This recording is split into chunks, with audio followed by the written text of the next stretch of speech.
Olá, sejam todos e todas bem-vindos ao canal Filosofia da Psique. Eu sou João Vitor Wrobleski, estudante de Psicologia, e hoje vamos falar um pouco a respeito de como podemos ajudar nossos amigos em situações de dificuldades, em situações de sofrimento. Por que de gravar este vídeo?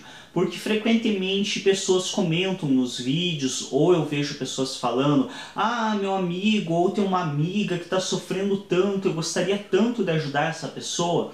Então eu decidi fazer esse vídeo para explicar um pouco do que as pessoas que estão próximas de quem sofre podem fazer para de fato ajudá-la e o que talvez não seja recomendado fazer. Então a primeira coisa, uma pessoa está em sofrimento próximo de você, é um amigo, é um parente, a primeira indicação, a mais óbvia e a que menos é seguida, por mais que seja a mais óbvia. É sofrimento físico? Recomenda que a pessoa vá num médico. É sofrimento psíquico? Recomenda que vá num psicólogo. Então é a primeira coisa que é a mais óbvia, porém, talvez por ser a mais óbvia, é a que ninguém lembra. Então todo mundo lembra de dar conselho, e dar abraço, e dar isso e daquilo, mas ninguém lembra de chegar e falar: olha, tem um médico que atende pelo SUS, que você pode marcar em tal horário, em tal lugar, e ele te atende dentro de tanto tempo. Ou, ó, tem psicólogo em tal universidade que faz atendimento sem custo, você pode ir lá, marcar em tal lugar. Ou então você quer que eu vá e marque para você, ou que eu te acompanhe para marcar. Isso é coisa que poucos lembram de fazer. Então a primeira coisa, a pessoa está sofrendo, é um sofrimento físico? Médico. É um sofrimento psíquico? Psicólogo. Então já é o primeiro passo e o mais importante. Não existe ajuda maior que essa, creio eu. Porque é a que ninguém lembra de fazer. Então todo mundo lembra de dar conselho, lembra de falar isso, de fazer aquilo, mas ninguém lembra de fazer o mais óbvio de tudo, que é indicar para a pessoa procurar o profissional adequado para estar auxiliando ela no sofrimento dela. Então as pessoas às vezes chegam até a dar medicamento para a pessoa, mas não lembram de ir e auxiliar ela a marcar um médico, ver para ela onde que tem médico disponível, que ou esteja dentro das possibilidades financeiras dela, ou seja pelo sistema público. Isso as pessoas se esquecem de fazer. A segunda coisa, ouvir. Ouvir é uma tarefa importantíssima, cabe também ao psicólogo, mas nem de longe é a única finalidade do psicólogo. Quem acredita que trabalho de psicólogo é ficar ouvindo o paciente ou dando conselho, precisa se informar um pouquinho melhor a respeito do que é a psicologia, porque nem de longe isso é o trabalho do psicólogo. Isso faz parte do trabalho do psicólogo, mas é uma mínima parte. Enfim, ouvir também é uma coisa que as pessoas não lembram. É engraçado que as coisas que mais ajudam as pessoas são as que menos são lembradas e são as mais óbvias, por incrível que pareça, como o caso mencionado anteriormente e como ouvir. Então todo mundo quer dar um conselho, todo mundo sabe o que a pessoa tem que fazer para sair daquela situação, mas ninguém sabe sentar do lado dela, calar a boca e ouvir. Ninguém sabe sentar do lado dela e dizer para ela: olha, eu tô aqui, quer compartilhar comigo o que você está sofrendo? Quer me falar a respeito? Ninguém sabe fazer isso. É incrível. Todo mundo tem um conselho pronto do que ela tem que fazer, todo mundo sabe tudo a respeito da vida dela, mas ninguém senta para de fato ouvir, sendo que esse é a essência da amizade. Então uma assim, das coisas principais na amizade é justamente essa capacidade de sentar e ouvir o outro. Então é outra forma incrível de auxiliar uma pessoa, é uma das mais óbvias e uma das menos feitas. Então geralmente a pessoa já chega dizendo para ela o que ela tem que fazer para sair daquilo, ela nem senta para ouvir o que realmente a pessoa tem para dizer. E aí esse ouvir, o que cabe a um amigo, a um familiar? Ouvir, acolher, não dizer que sabe pelo que ela está passando. Isso é uma das frases mais esdrúxulas de serem ditas. Você nunca vai saber o que a pessoa está passando, porque só ela sabe, a vivência dela. Então você pode ter passado a mesma coisa que ela, a tua interpretação acerca do que você passou é outra. O que você pode dizer para demonstrar um acolhimento, para realmente ter uma certa empatia com a pessoa, é você dizer, olha, eu não sei o que você está passando porque é você quem está passando, mas eu consigo me colocar no seu lugar e entender que o que você está passando te faz sofrer. E isso é uma das coisas mais verdadeiras, entre aspas, que você pode dizer para acolher essa pessoa, porque é de fato isso. Você, no máximo, consegue se colocar no lugar dela e entender que aquilo está fazendo ela sofrer. Agora, saber o que ela está passando, você nunca vai saber. Outra coisa a se evitar, então essas duas coisas são as duas coisas mais importantes de se fazer. Uma das coisas muito importantes de se evitar é conselho. Então, conselho, eu sempre digo, apesar de que vocês vão ver que na psicologia tem inclusive matérias direcionadas para aconselhamento, que eu ainda tenho meu pé atrás com isso, mas enfim, é um posicionamento meu, mas ainda assim, um psicólogo pelo menos recebe algum preparo teórico, alguma coisa do gênero, para saber que tipo de conselho entra em cada situação e o que não entra. Eu, pessoalmente, mesmo assim, sou contrário a conselho. Eu sou mais adepto da máxima popular, conselho fosse bom não seria de graça. Então, conselhos, geralmente, às vezes tem um conselho ou outro que surte efeito e que realmente é benéfico. Mas na grande maioria os conselhos ou são muito bobos e inúteis ou acabam ainda surtindo mais prejuízos do que lucros.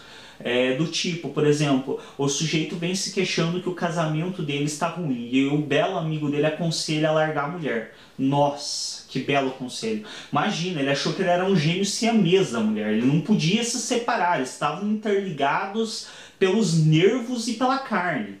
É óbvio que o cara sabe que ele pode se separar da mulher. Se ele ainda não tomou essa decisão de se separar da mulher e está se queixando que o casamento está infeliz, é porque ele tem a pretensão de recuperar esse casamento. É porque esse casamento tem algum valor para ele. Se fosse simplesmente se separar da mulher, ele já teria feito. Obviamente, assim como ele sabia que ele poderia se casar, ele sabe que ele pode se separar. É difícil, no nosso contexto social atual, que alguém realmente acredite. Ainda existem, infelizmente, pessoas que não recebem informação suficiente para saber que podem se separar, mas a grande maioria sabe que assim como casou, pode se separar, pode largar a pessoa. Isso está no nosso cotidiano, está no nosso dia a dia. Então é um conselho meio inútil, porque você está falando para a pessoa o que ela sabe que ela pode fazer. Se ela não fez, é porque aquilo tem um significado para ela. E aí pior, se ela segue o teu conselho, aí ela se separa, o casamento estava ruim, ela se separa. Só que ela não dá conta da perda desse relacionamento. Então esse relacionamento exerceu uma função tão importante na vida dela, que ela não dá conta da perda desse relacionamento e entra em uma depressão profunda. E aí? E aí, belo conselheiro, o que você vai fazer agora? Nada, né? Vai tirar o teu da reta e o cara que se lasque.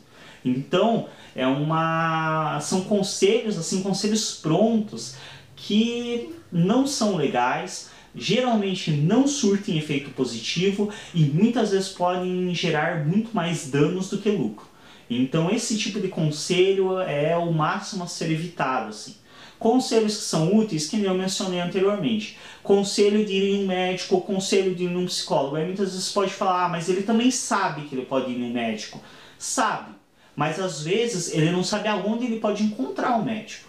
Pode parecer absurdo, mas geralmente, por exemplo, psicologia é muito comum isso acontecer. As pessoas não sabem onde elas podem encontrar um psicólogo na cidade. É só você parar para pensar quantos consultórios de psicologia você conhece, você lembra assim, na tua cidade para apontar. Ah, ali tem um consultório, ali tem outro. As pessoas muitas vezes não sabem onde tem. Então, por mais que ela saiba que ela pode procurar, às vezes o que falta para ela é essa faísca de alguém chegar e dizer, olha, aqui tem um psicólogo que atende de tal forma que você pode ir. E geralmente, se o profissional for adequado, tiver uma conduta ética, dificilmente você vai gerar algum dano para a pessoa por ela ter ido a um psicólogo ou por ela ter ido a um médico. Diferente da situação de você incentivar ela, por exemplo, a terminar um relacionamento sem saber qual é o valor daquele relacionamento para ela. Então existem vários conselhos assim que são conselhos realmente que ou são inúteis ou geram prejuízos. poucos conselhos são de fato bons, porque é necessário se conhecer a realidade daquela pessoa, é necessário se entender o significado do que aquilo tem para ela, e isso mesmo para o psicólogo que estuda a tempo, que tem uma teoria de embasamento, que tem técnicas para acessar os conteúdos daquela pessoa, mesmo para ele é uma coisa difícil de fazer, tanto é que você não vai ver com frequência bons psicólogos dando conselho. Geralmente eles abrem leques de opções para a pessoa. O que ela vai fazer da vida dela é responsabilidade dela. Então isso é muito complicado. Por isso que eu digo, o primeiro passo, você quer ajudar alguém que está próximo de você em dificuldade, em sofrimento, a primeira coisa é indicar um profissional que possa atuar com essa pessoa.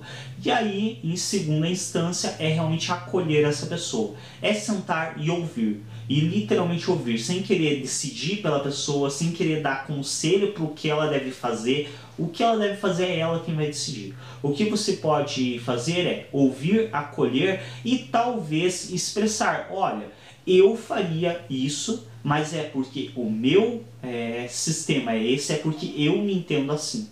Mas você tem que achar uma forma que você vai conseguir se haver com isso e que você vai conseguir dar conta disso.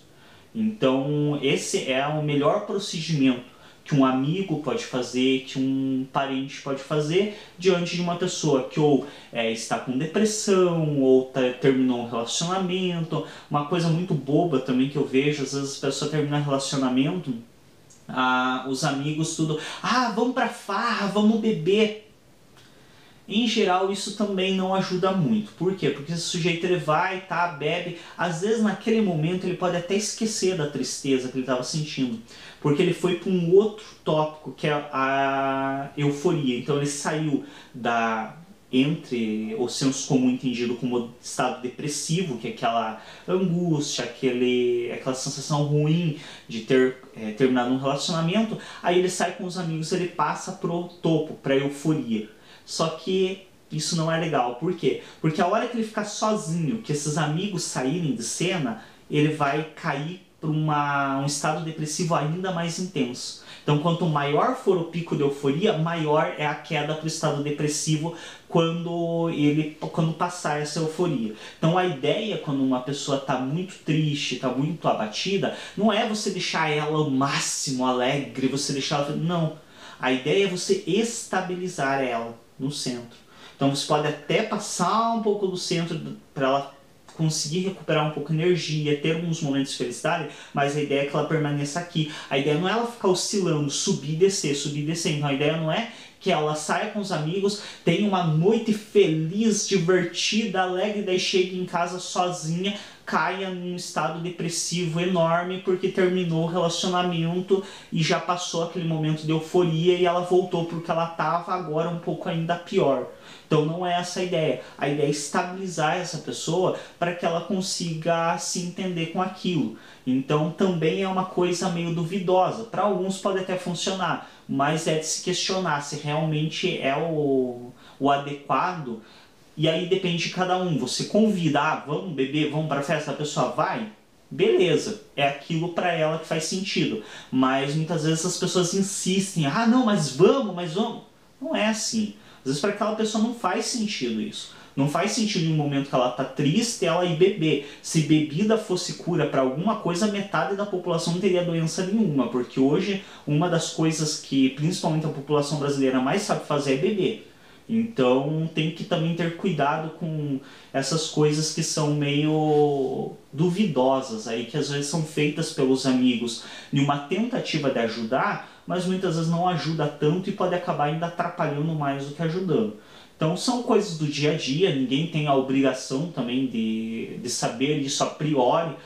Eu tinha que saber que se eu levar o meu amigo para beber à força pode ser ainda pior para ele. Não, você não tem a obrigação de saber disso a priori, mas saber é bom. E é importante e pode ajudar muito mais do que não saber. Então fica aí as dicas, lembrando sempre, nunca tente bancar o psicólogo. E, inclusive tem às vezes algumas pessoas no senso comum ficam afirmando, afirmam que elas são psicólogas dos amigos porque ouvem os amigos. toma cuidado. Primeiro que isso é crime. Você se intitular psicólogo sem ter formação é crime e pode responder processo judicial. E segundo, que não é esse o trabalho de um terapeuta. O terapeuta faz o trabalho de psicólogo. Faz o teu trabalho como amigo, como colega da pessoa, que olha, já é uma grande coisa e possivelmente você não está fazendo. Então a maioria não faz nem o trabalho como amigo, como colega, que é de ouvir, de apoiar, de acolher, e isso a maioria não faz. Então querer se meter ainda a fazer trabalho de psicólogo é mais do que arrogância, porque já não dá conta de fazer o que seria o trabalho como amigo, como colega. Imagina que ele ficar dando conselho, ficar querendo fazer trabalho que ele acha que é trabalho de psicólogo, que com certeza não é isso. Então fica aí a dica, uma forma de ajudar verdadeiramente os amigos, os colegas, as pessoas que estão próximas de você que tenham alguma dificuldade. É isso, obrigado a todos pela atenção, até um próximo vídeo.